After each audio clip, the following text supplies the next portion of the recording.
وصفته بالحراق. هو حراق فعلا. يعني. انا البحراوي حراق وبوسي احرق. شكرا يا بوسي. دي البقلاوه. دي البقلاوه بتاعت شغلتنا. حبيبي مجلس كلمة ملاليس. ما دي وصية عودة رقصة، ما فيش حاجة اسمها بدون رقاصة. مين اللي قال لك كده؟ مين اللي قال لك كده؟ وصية أمه. رضا بيغني ورضا نجم كبير. ما فيش حاجة اسمها يشتغل قدامه رقاصة. أولا دي فنان ودي فنانة، دي له فقرته ودي لها فقرتها. ما نلحمش الاتنين مع بعض. في الأفراح البلدي، اللي بتتعمل في اللي الشوارع، في بتعمل لها يعني خيمه بتبقى في الشارع. اسمه ايه يعني فرح بلدي في الشارع اسوان. الفرح البلدي فيه الرقاصه بترقص والمطرب بيغني. لكن في الشغل ده كاتيجوري تاني من المهنه بتاعتنا. لكن المهنه بتاعتنا في الفنادق كل واحد له فقرته. مظبوط. فما مش عايزين نضم على ده. ما يقولكش بقى رضا البحراوي هيغني بدون رقاصه. ما هو النهارده في رقاصه. كل واحد له فقره بيعملها. رضا البحراوي فقرته، حكيم له فقرته، الرقاصه لها فقرتها، المطربه لها فقرتها.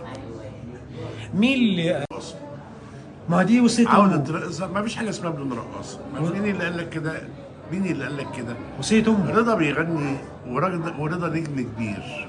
ما فيش حاجة اسمها يشتغل قدامه رقاصة. أولا دي فنان ودي فنانة، دي له فقرته ودي لها فقرتها. ما نلحمش الاتنين مع بعض.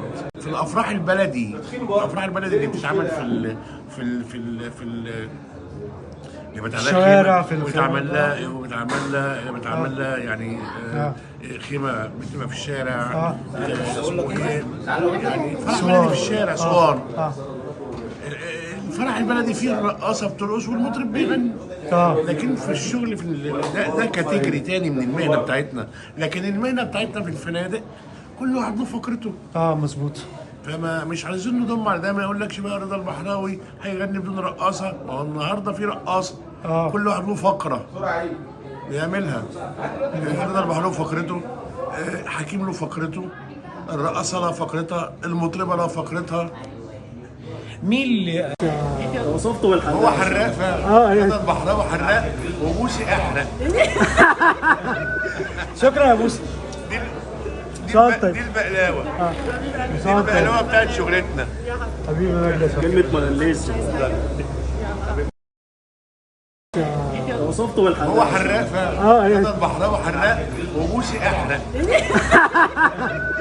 شكرا يا بوسي. دي البقلاوه. دي البقلاوه بتاعت شغلتنا. حبيبي مجلس كلمة ملاليس.